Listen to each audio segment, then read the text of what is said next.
Welcome to CDC's Insight program, a series of talks that aims to share practical lessons on private sector investment and development based on experiences, knowledge, and research. My name is Colin Buckley, and I am your chair today. Before we start, let me remind you that we will be taking your questions later in the program, and so I would urge you to submit your questions throughout our talk today by using the Q&A button at the bottom of your screen. Over the past 6 months of these Insight events, we have found ourselves speaking a great deal about climate change, how it's altering the development landscape, its effects on budgeting and ODA, its interrelationship with COVID. Today, though, we address the heart of climate change as it affects development finance, the relationship between climate finance and sustainable development. To help us navigate these difficult waters, we are joined by Hans-Peter Lankes. Hans-Peter is visiting professor in practice at LSE's Grantham Institute on Climate Change and the Environment. And before joining the Grantham Institute, Hans-Peter was vice president for economics and private sector development of the IFC. And before that, he held various posts in strategy, policy, and economics at the EBRD and IMF. Welcome, Hans-Peter. Let's dive right in with this notion of climate finance. So I think a lot of us, when we think about climate finance, we're thinking about investing in large-scale renewable projects, these football field-sized solar panel facilities in North Africa, for example. But what is climate finance beyond just these big programs? First, thanks very much, Colin, for having me. It's a real pleasure. Now, let me start with the obvious one here. First, utility scale energy and renewables are, of course, a big part of the story, but climate finance is about all the investments that we need for net zero carbon emissions, for adaptation and resilience, and for biodiversity. And this cuts across many sectors.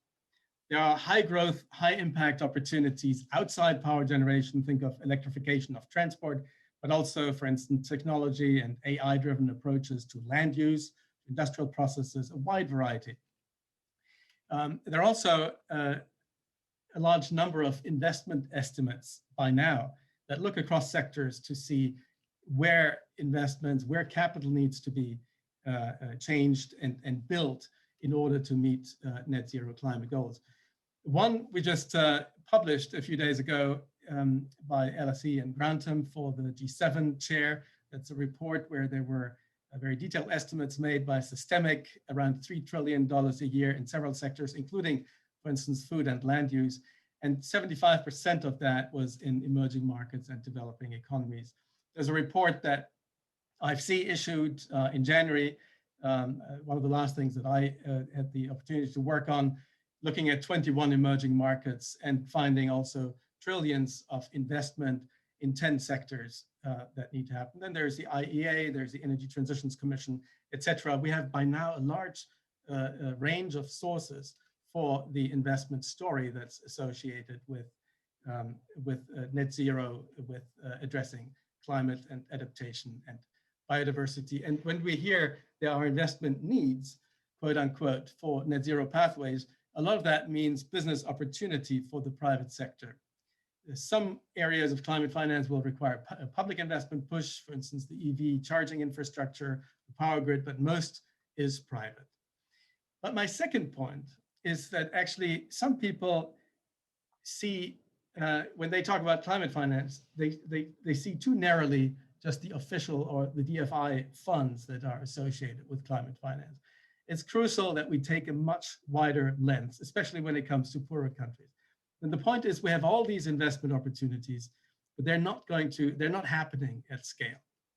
To really get somewhere, climate investment needs first a supportive policy environment, sectorally and at the country level. Think of carbon pricing and subsidies. There was a big impact when Egypt lifted its subsidies or reduced them, regulation, phase out of coal, etc.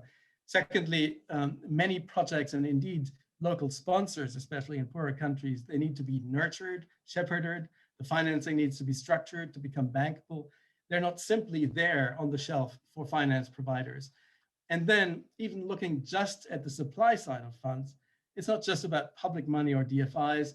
The sums needed are just much too large. We have to mobilize commercial and institutional sources. So the point is, we have to work on the pipeline of investable projects as well as on the supply of finance. So bottom line is that climate finance for me has 5 dimensions. It's about enabling sectors through policy, regulation, etc. It's about enabling sponsors through hands-on capacity building for bankability, also through risk equity. It's about enabling third-party financing of projects and portfolios, banks and institutional investors through syndication or schemes such as the managed co-lending portfolio platform of the IFC, also blending for risk mitigation. It's fourth about enabling the capital markets, helping to shift demand through tools, metrics, risks, standards, technical support for regulators. And it's fifth about enabling the DFIs through capital, but also perhaps through greater intermediation potential, originate and distribute models and the like. So thanks. I mean, especially here in the UK, as we're heading into sort of COP26, I mean, there's this growing loud consensus about climate action.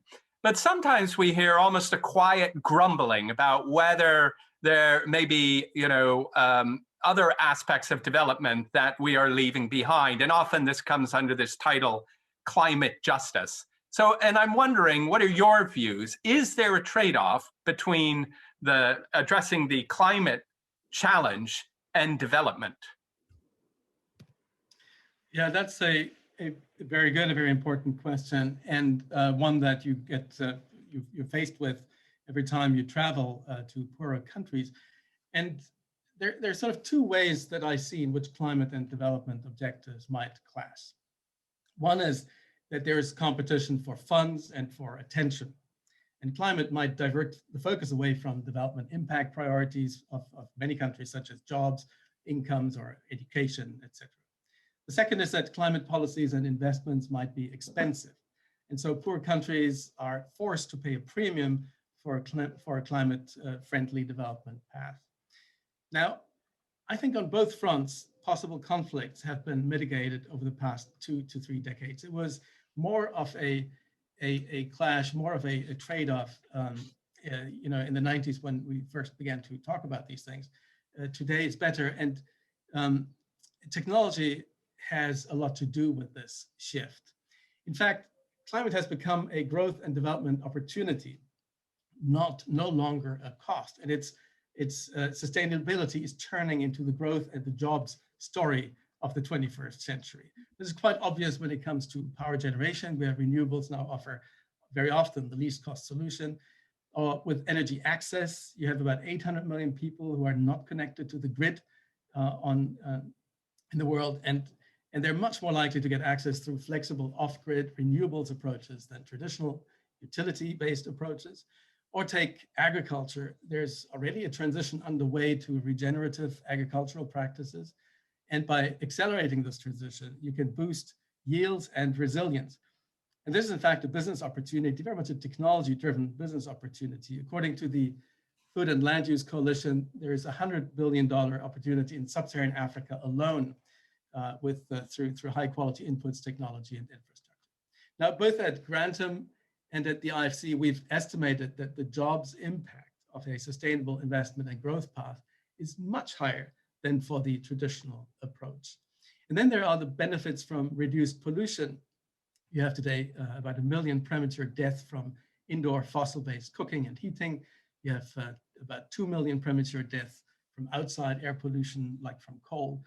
And then I haven't even touched on adaptation and resilience investments, which are almost by definition, they combine climate and development goals. So, and these are core development objectives, and they're consistent with a net zero pathway. Do we have remaining trade-offs? Yes, for instance, around developing gas reserves in countries like Mozambique or Ghana, or say whether to support livestock farming in Ethiopia or Madagascar, both projects that IFC myself have been involved with over the past couple of years. There have to be transition paths. Also, obviously, there are crucial development objectives apart from climate. There's incomes and jobs such as education and health. And we need to maintain and increase funding for these. The SDGs, in fact, encompass environmental sustainability, but also other goals. Okay, thanks for that. I mean, when I think about climate finance, it's almost like one of those three-legged stools that we have: development finance, we have public finance, and then we have sort of mainstream institutional investment or finance. And we've spoken about development finance before, and I think we'll talk about it later when we're joined by Emily. But let's focus for a moment on the public finance side of this. I mean, do you think that the financial system as a whole is moving quickly enough? And is there a role for public finance in potentially stepping in to make bigger plays, to accelerate investment, or to de-risk some of these, climate finance opportunities? So, looking at finance in general, I think that the financial system is evolving. There's now some momentum. Just last month, there was the launch of the Glasgow Financial Alliance for Net Zero, which is very promising. There are important players who seem to have embraced climate finance. Some are even more comprehensive and ambitious than what we see in many financial institutions with a public mandate. But having said this, we, the financial sector, the private, the commercial, the public, the world as a whole, are not yet doing anywhere near enough to get where we need to be. And this is really, this is a job both for public finance and for private finance. And very often they will interact, very often they will have to reinforce each other. One issue is that there's a measurement challenge for investment strategies. There we lack long-term, low-carbon, consistent development strategy. So for everything that's not squeaky green or black, it's hard to figure out what the benchmarks are and what you can invest in. That's true for public finance, that's true for private finance. In my view, we need to shift from an entrepreneurial measurement approach. And there are many very interesting, very good measurement approaches that are being developed now, but we need to shift from that to systematic incorporation in accounting standards by the IFRS, that's beginning to be on its way, monitoring by rating agencies, and independent verification in audits. Secondly, there's a question of speed. So I've been talking about these huge investment opportunities, but we don't see large-scale switching out there. It's not actually happening to the degree that we need to see it. For instance, there was still a net increase in coal capacity in 2020, and someone financed it, and it was a lot of it was financed by public institutions. In climate finance, we need to close various loops. One is moving from voluntary to mandatory disclosure. Another is expanding regulation from banks to non-bank, the non-bank financial sector, and the public financial sector. The central banks need to incorporate net zero into forward guidance and roadmaps, into portfolio management regulation. That would be very powerful, a very powerful contribution of the public sector to climate finance. And also, just fundamentally, climate finance can only get us so far. We need to get the carbon prices right so that commercial incentives, climate finance reinforce each other and other points. Okay, then third, and connected to this, connected to the speed, there's the challenge of innovation. And with innovation, I refer to that in a very broad sense, not just R&D, but also creating new markets, being first movers, taking high initial risks and scaling up solutions.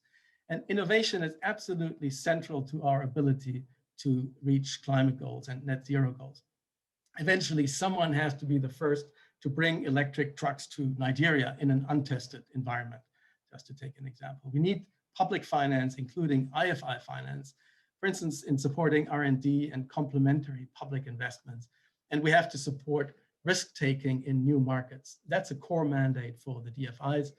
But with blended finance, you can widen the opportunities, lower the risks for the DFI and for the investors. Yeah, there are, I mean, we've been focusing on a lot of the new opportunities, but the scale of the challenge presented by climate change for mainstream financing is considerable. I mean, if you think of institutional investors that may be asked to decarbonize their present portfolio, and also to develop plans for climate risk, to assess, mitigate, adapt and make more resilient their present portfolio. I mean, that's a massive task. And at first blush, it seems that, there's little commercial value for that work to institutional investors. So, I mean, how do you communicate the need for taking these steps to kind of mainstream financial institutions?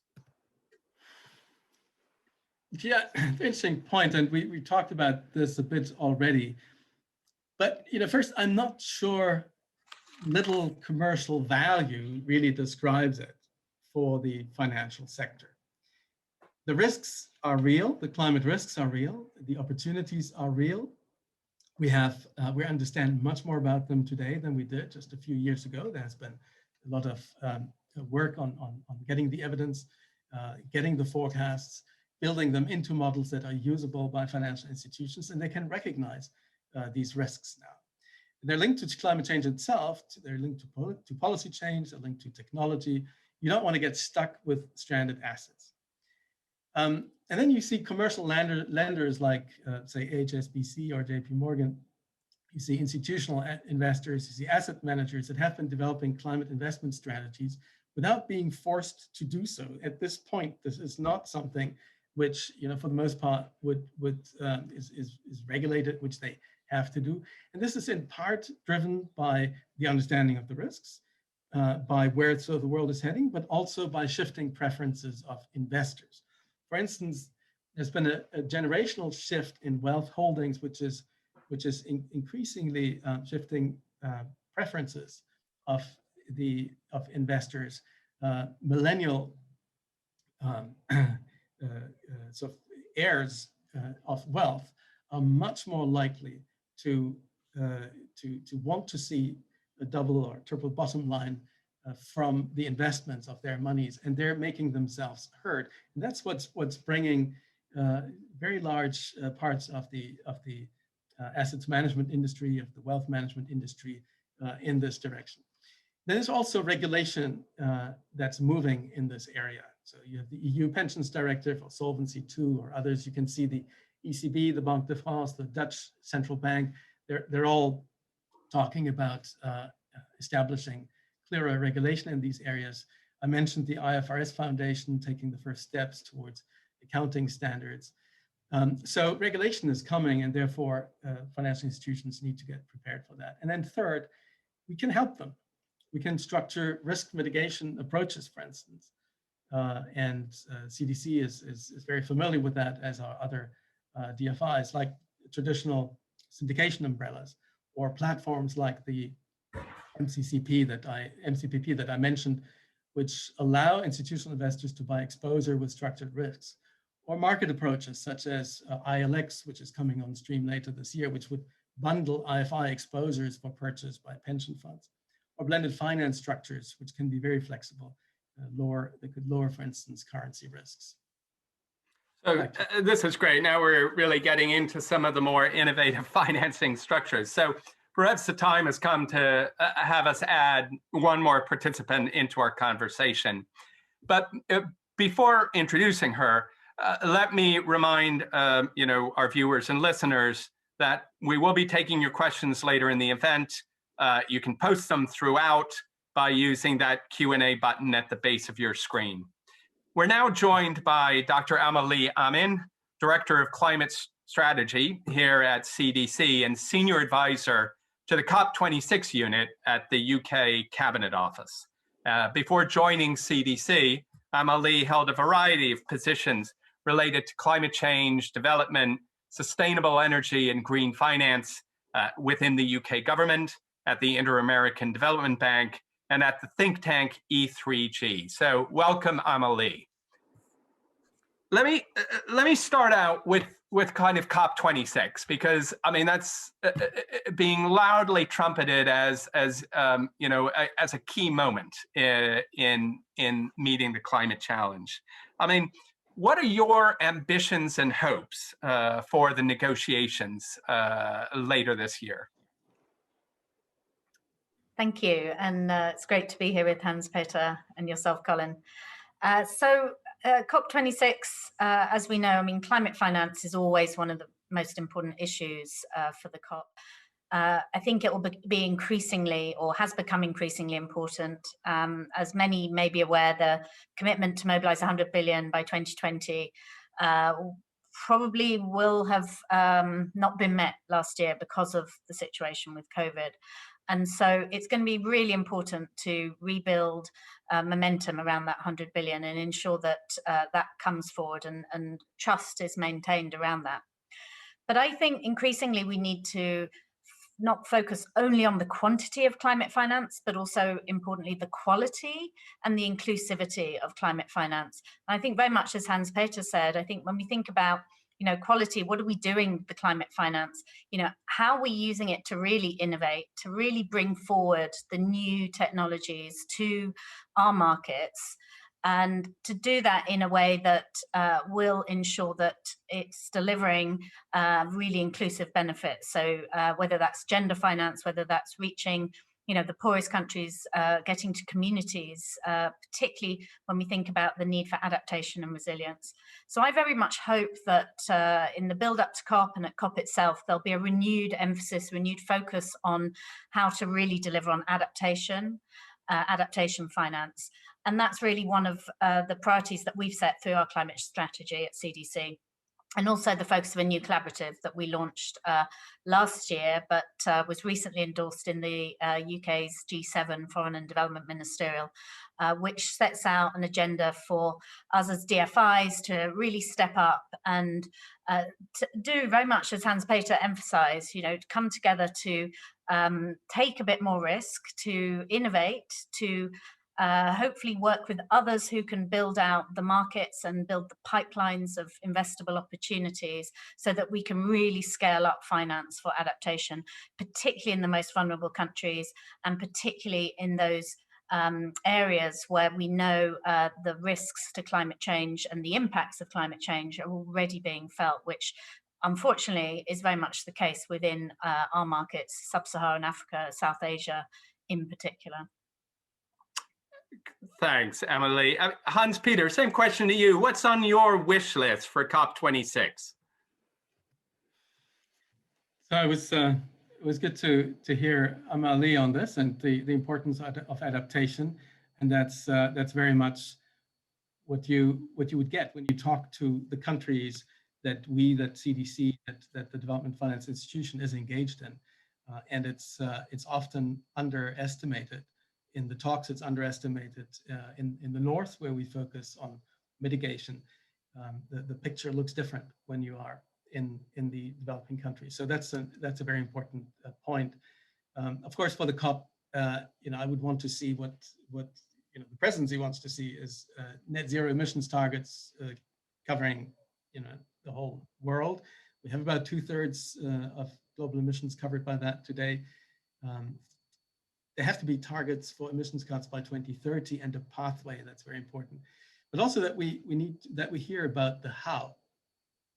And when you look at some of the analyses that are coming out now from analyses of the commitments that are being made in large international fora, and then they compare that against what's happening on the ground, there's a huge gap. So to move from target, I don't know if you saw this, the IEA just came out with their 1.5 centigrade path, and it's pretty brutal and stark for the fossil industry. I don't know whether that's so clear to everyone, and it just means that today we have to stop exploring. We have to have a much faster path towards closing coal. We had in Germany, for instance, there was a path towards closing coal by 2038, and now we get, it's clear that that's not compatible with a path to net zero by 2050. And the Constitutional Court actually picked that up, which is first time I see sort of climate justice really being translated into the justice system, generational justice. So that will have to be put forward. All of these are issues around the how. And that, for me, is crucial for COP26. Then, of course, we have the financial sector. The COP26 private finance strategy, which puts the focus on the 3 R's, on reporting, risk management, and returns. And I've mentioned this before. I would like to see all of this becoming mandatory, and that there's agreement on doing that. So Emily, we've heard a lot. There's a lot of talk, and there are a lot of people who are getting on the climate change bandwagon. I mean, just one example would be recently, I think a group of asset managers that have about 37 trillion of assets under management have, pledged commitment to the net zero target by 2050. But I mean, how can we tease out action from rhetoric, and how can we make sure that these businesses are not engaged in what's started to be called, greenwashing, of just using this as a marketing brochure? Yeah, no, that's a very topical topic. There's been a lot of concern coming from various sources, including Greta Thunberg, actually, on concerns that these long-term 2050 targets are, just pushing the issue into the long grass, not really, a way of avoiding taking immediate action. However, I think what we're seeing under the race to zero, so as part of the COP26 agenda, there's this campaign, the race to zero. And actually, I think that group of asset managers with support of UNEP FI have come together with other investors. I think it's now called the Glasgow Finance Alliance for Net Zero, to address exactly that issue, to avoid the potential for greenwashing. And so they're going to be working together around some common standards to really provide transparency, to ensure comparability and credibility, very importantly. And actually, that's very much what we're doing. Hans-Peter mentioned that it's not just about a long-term goal, but it's about the pathway, and it's also about those milestones and shorter-term plans. And that's very much what we're doing under our climate strategy at CDC. We have our building block on net zero emissions. We have set that goal to be net zero by 2050, but we're working now on our carbon budget for the next 5-year strategy, for our next 5-year strategy period. And as part of that, we'll be identifying what the pathway is to net zero by 2050, and publishing that later this year or early next year. So, essential to have these long-term targets, but they're not sufficient on their own. You need to have a credible milestones and a pathway, and demonstrate immediate action, demonstrate how action is being taken, immediately, and not in 2030, 2040, 2050. Hans-Peter, I mean, again, a different side of this, 37 trillion announcement. I mean, we really are taken back by the size of these numbers that, private investment has. I mean, in retrospect, was the Paris $100 billion target, ambitious enough, or was it too modest? Yeah, if you set it against the 37 trillion, of course, it doesn't look like much. We've actually just on a bracket there, Colin, we've that report for the G7 that I mentioned that we produced at Grantham under Nick Stern's leadership was essentially, it estimates that we have to add about 2 percentage points of GDP to the investment, to the overall investment ratio in our economies if we want to get there. That's a lot. It's about 2 trillion a year, but it wouldn't even get us back to, say, the 1990s in terms of advanced economy investment levels. So we've been on a declining investment trend. This is now an opportunity for growth. It's an opportunity for productivity. It's an opportunity to relaunch our economies, after this crisis. It's feasible. So the big numbers, they might seem big, but in the broader scheme of things, they are feasible. Now, back to your question and the 100 billion. The 100 billion are tremendously important in the COP discussions. They have been for many years now, and it's been a really sore point. We're in this together. The whole world is in this together. We need to have the developing countries fully on board in this on this path, and they don't feel sufficiently taken care of. And this has been the problem all along. And I mentioned it with adaptation, which is much more important for many countries than mitigation, and the 100 billion block to that. So the 100 billion has in part just an important symbolic value. This is why we have to get there. It's also valuable, and Amalie referred to the quality of finance, because to the extent that we're talking about grants, that we're talking about valuable ODA, because then you can do those things that we discussed earlier. You can supplement public finance to leverage private by lowering risks, and you can address what you might call sort of the upstream, the hand-holding, helping countries actually structuring their projects, etc. So that's why it's valuable. At the same time, it's the scale of the problem is in a totally different ballpark. So the 100 billion, they're important, but they shouldn't distract from, they're just one slice of the problem. In reality, we should be looking at all the dimensions of climate finance that I referred to earlier. We need to look at creating private investment, and we need to look at mobilizing private finance in very large amounts. So Amalie, I mean, we're talking about raising prodigious amounts of money. And I remember, that someone once characterized the race to the moon as essentially a financial race between the United States and the then Soviet Union. And it's always numbers that grab the headlines. But I mean, is the challenge of climate really a money problem? So, the 100 billion is very totemic. As Hans-Peter said, it's really about maintaining trust within the negotiating process. So it is very important. It is totemic, and absolutely we need to see that stepped up and commitments to deliver on that. But I think, as I said earlier, the quality and the inclusivity dimension is also essential. And, I think Hans-Peter said it very, very well.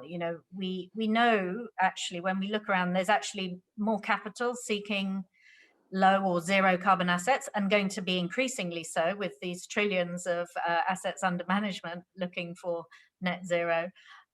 Then there are actually those assets or projects, particularly in the LDCs, particularly in some sectors.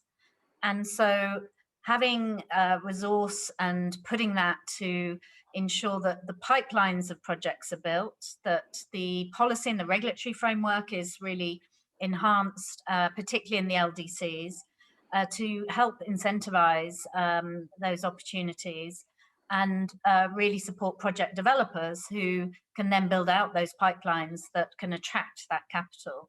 I think this has to be addressed urgently, really, because otherwise I think we're at risk of not meeting our climate finance commitments, and actually helping not delivering on the development objectives as well as needed for the SDGs, recognizing that most of these, particularly on infrastructure, sustainable infrastructure, is essential to those growth opportunities that Hans-Peter referred to. So at the moment I feel that if we don't start to collectively as the international community get better at helping to generate better project pipelines that can attract the private capital, we're really not going to deliver on the climate agenda. We're not going to deliver on the SDGs. And unfortunately, we'll potentially end up with, all these asset managers looking to, they'll become increasingly more risk averse to investing in emerging markets, and that's obviously what we want to avoid. So, yes, money can be a driver, but certainly not the only way in which we need to address and tackle the challenges. Okay, Hans-Peter. I mean, last question before we go to questions and answers. I mean, Amalie just kind of identified that maybe money isn't the only problem. But I'm going to give you a thought problem, which is all about money. If you had $1 billion, Hans-Peter, I mean, where would you invest it in order to tackle the climate crisis? I think that's a trick question, Colin. Of course, first I'll make sure I get on the Forbes list, and then I put this issue on my wall. No, this is, $1 billion is no money at all for the rich and the middle income countries. So I would focus it on the low income countries. I would combine climate with the development goals. I would put it into replicating, I would put it into adapting, scaling technology-based solutions that work elsewhere. For instance, in India, you have a lot of very interesting technology-based solution to climate and development, which we can bring to sub-Saharan Africa. Precision irrigation, drought-resistant crops, mini-grids, supply chain digitalization, and the like. And I would use a slice for technical assistance grants, a slice for high-risk money to blend with commercial investors in order to make that happen. So I would use this billion catalytically to scale existing technologies. Well, that's a very considered answer to a trick question, Hans-Peter. So thanks for that. Okay, let's move and take some questions from the audience. And the first one is for you, Hans-Peter, and it's a variation on this greenwashing theme, which I didn't give you a chance to comment on. But the question says that, you know, over the period of 2017 to 2021, 60 of the banks that have signed up to the TCFD have invested about almost 4 trillion into fossil fuel projects. And so the question is, when can we expect these large major commercial banks to really start switching to net zero strategies, and in particular, start to come out of fossil fuels finance? That's a very good point, and I didn't know this number. It's an interesting number. It doesn't surprise me. We have so far with TCFD, we have a useful tool, which is beginning to get us a bit better understanding of what the balance sheets are, what the processes are of different financial institutions. But it's not a tool that then also, you know, forces certain decisions. I think we need public policy to help with that. So if we take a look at coal, we need a clear, and this would be, you know, an ideal sort of goal for the COP26. We need a very ambitious timeline for phasing out coal. Then it doesn't become an issue for bank balance sheets either. We need to, as I mentioned, to move to mandatory measures, including in referring to prudential supervision. We need verification approaches. So there's a whole lot that needs to happen before we move from a voluntary disclosure approach to something that has bite. But I don't see it happening without a very significant dose of public policy to accompany it. I mentioned regulation, phasing out coal, combustion engines. We will have to have that. I don't think it's going to happen on the timeline that we need if we don't have a regulatory approach to that. But we also need carbon pricing. And when those things happen, then the assets that banks will finance will better reflect the reality of climate change. And that is going to lead to better decisions. Another one of our questions on a follow-up on that wonders whether you might know about the new EU regulation on sustainable finance, and whether that could be a kind of a standard to avoid greenwashing. Is that the type of legislative kind of step that you might be thinking about? Yeah, I don't know the details. I know about it, of course, and maybe Amalie has more to say about that. But I think it's an excellent path setter. Because we need standards. Look, I mean, you have to look at the banks and other financial institutions as well. They, even if they want to, they don't always have the tools to figure out what's the right thing to do. I was referring to climate path. You know, it's great to say we're Paris aligned, but what that means isn't clear. It may be clear in the macro sense, net zero, but isn't clear in the micro sense. So in this sector, in this environment, what does it mean that you create an asset for 4 years? It may have a certain amount of output. It may be reducing emissions compared with some other technology, but is this enough? You need to have reference path to help the financial sector do what many of them really want to do. If I look at asset managers, the investment base, the pension funds and others who are investing through asset managers, they really want to do the right thing. They partly have been regulated to do the right thing. But it's a struggle to then translate these intentions into specific investment decisions.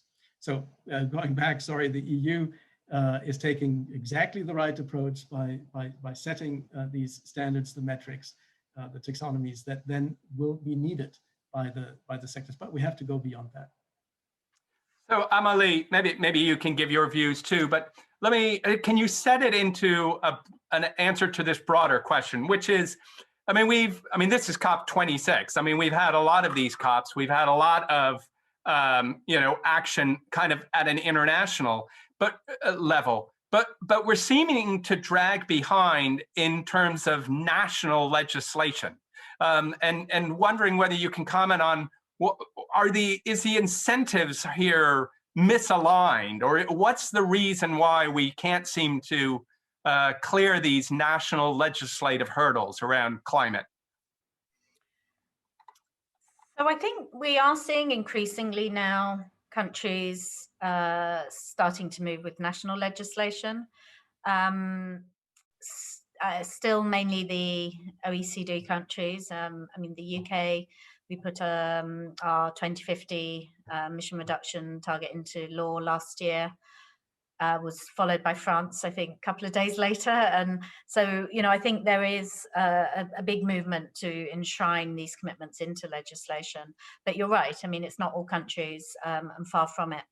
And certainly in the sort of emerging markets, and particularly in the low-income countries, there is need to build the capacity to understand first of all, what those pathways look like. We talk about net zero by 2050 as something that, we all know what that means. Well, I think to a certain extent, we know what that means at a very high level, but it's really important for governments to understand what their own pathways look like.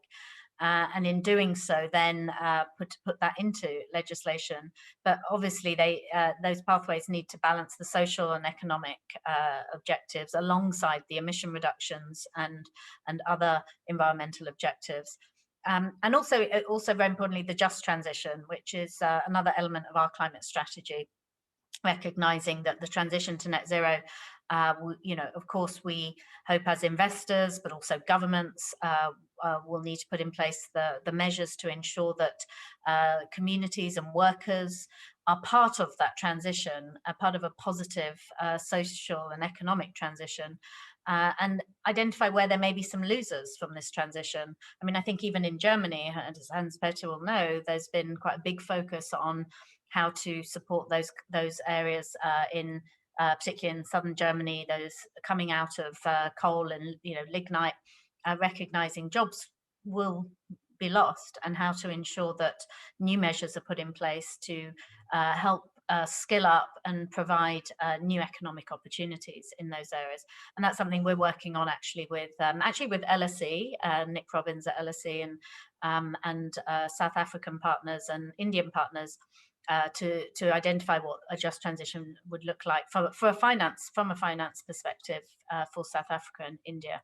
So I think, yes, we do need to see more legislation, but it's also really important that governments understand better what their own pathways look like and how to ensure they're consistent with other development objectives before it's likely to see parliamentarians coming to agree on legislation.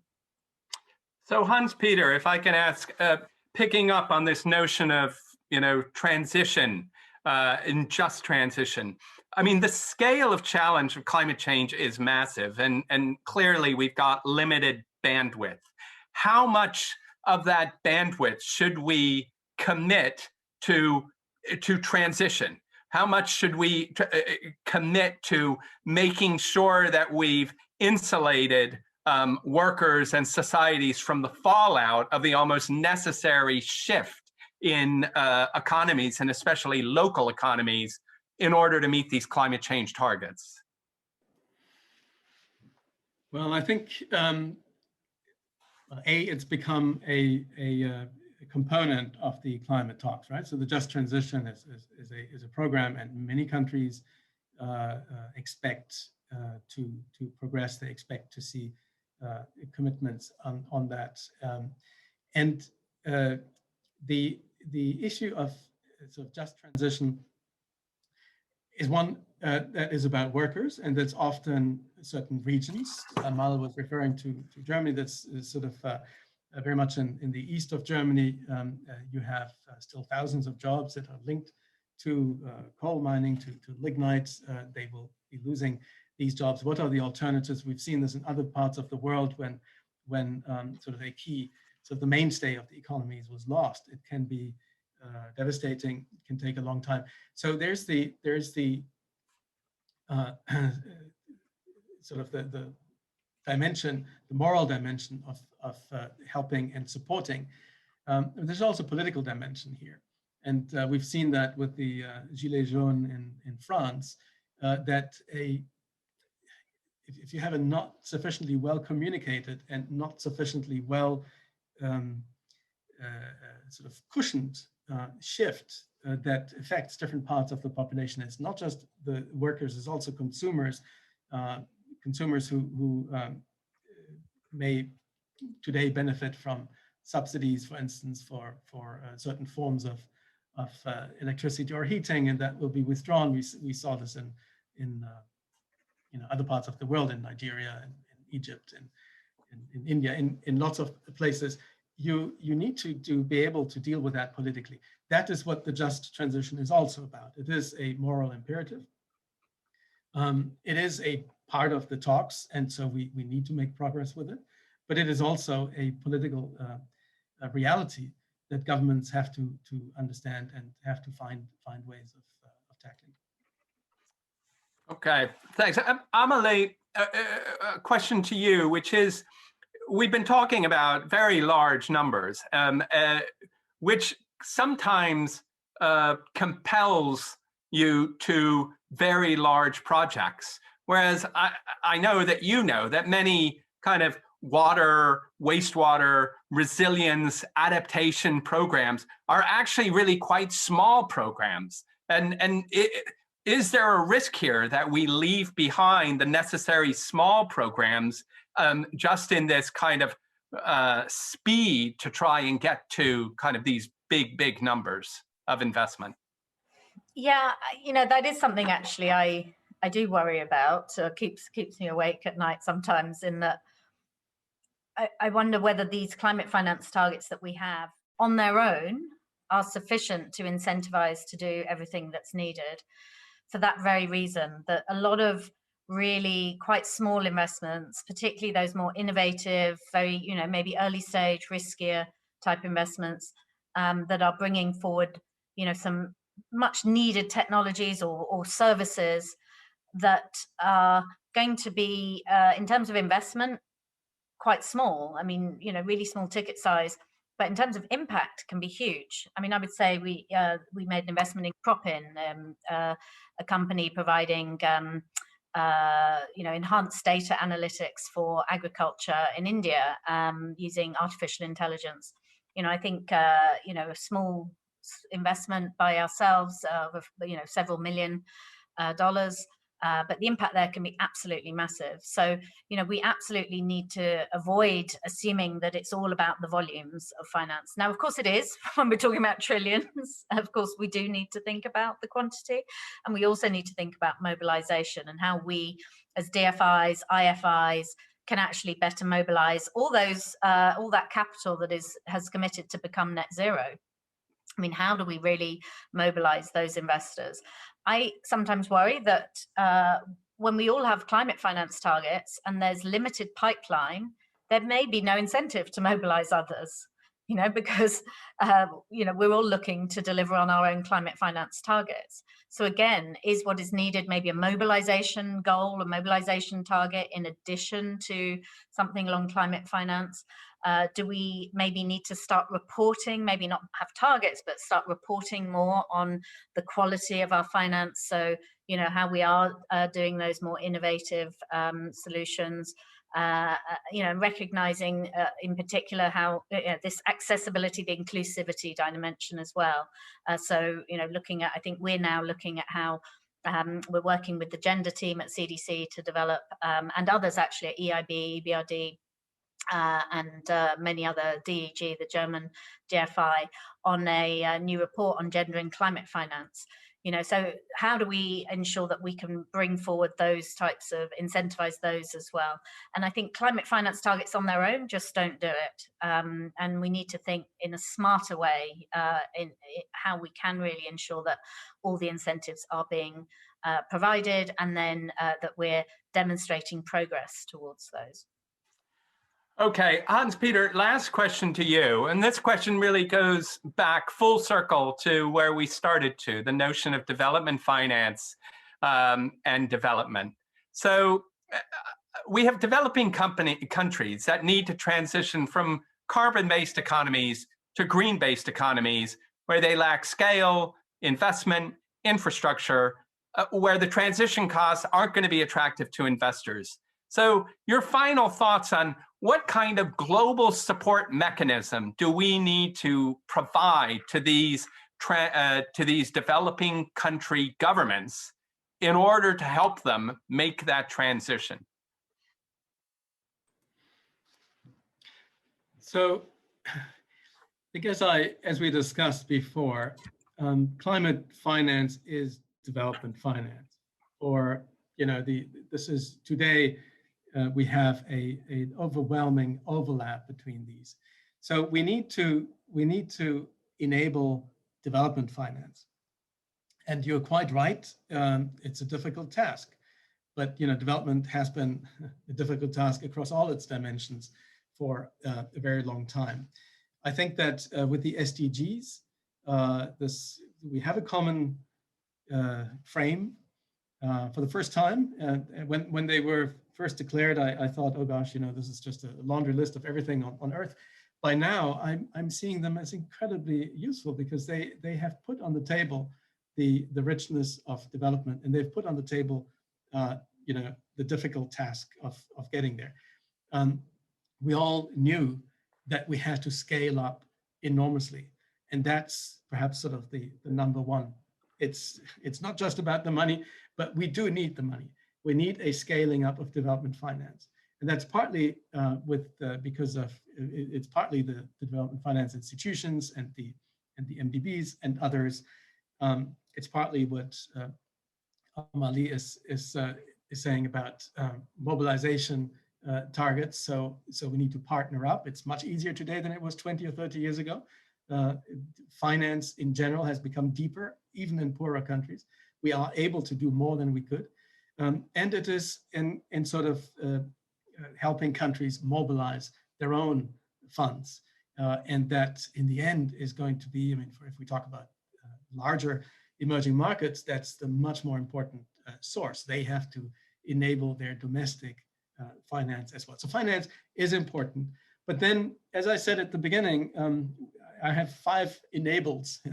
We do have to enable the sector, the policy environment in the sector, the regulatory environment. Otherwise, the investments are just not going to be there. If the utility doesn't accept, to take on renewable power, then there's not going to be an investment. You have to regulate sectors. Secondly, you have to enable the sponsors. There has to be hand-holding, as we said, as Amalie and I think both have repeated many times now. There is a technical assistance dimension to this story, which we underestimate because maybe we look too much at China. We don't look enough at Malawi. And we have to enable private sources of financing. DFIs are ideally set up to do that through mobilization tools, so blending. We have to work in the capital markets. For me, that's a big the big new potential, which wasn't there before, but today with green bonds, social bonds, sustainability bonds, transition, we have tools that get deep pockets, institutional investors into these kinds of funding. That's a huge potential. And finally, we have to enable the DFIs. All right, thank you. So the breadth of the conversation today makes it even more than normally difficult to summarize. I mean, we've traveled some considerable distance from development finance to public finance to institutional finance. And certainly the scale of the challenge is enormous, with truly prodigious sums in play. But what seems to come through is that we need to use those funds to their best use. And we need to ensure that private funds, when mobilized, must be actually used in the most efficient fashion to achieve the net zero target. And it's good to see legislation beginning to ensure that, but it seems clearly there's more room to move on that. And finally, I think both Hans-Peter and Amelie spoke and identified the need for a just transition, not only out of considerations of fundamental fairness, but as Hans-Peter raised, because to politically protect the very nature of the climate change movement that we are going to have to undertake. So on the back of that, please join me in a virtual round of applause for our speakers today. Hans-Peter, Amelie, I'm afraid in these pandemic-stricken times, that's the most that we can offer you. But I hope all of our listeners join us for our next Insight event. And until then, all of you, have a good day. Thank you.